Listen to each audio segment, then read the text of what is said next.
తెలంగాణ రాష్ట్ర ముఖ్యమంత్రి శ్రీ రేవంత్ రెడ్డి గారు మాట్లాడుతూ కాంగ్రెస్ ఏ ముసల్మాన్, ముసల్మానే కాంగ్రెస్ అని ఒక మీటింగ్లో మాట్లాడటం జరిగింది.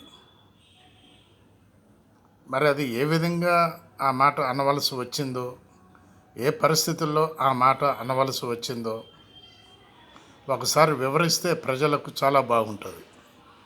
ఎందుకంటే ముసల్మానే కాంగ్రెస్, కాంగ్రెసే ముసల్మాన్ అన్నప్పుడు మరి హిందువులు ఎందుకు?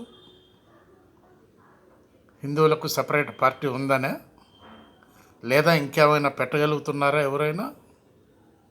కాంగ్రెసే ముసల్మాన్, ముసల్మానే కాంగ్రెస్ అంటే అర్థం ఏంటి అని ప్రజలంతా డౌట్లో పడిపోయారు.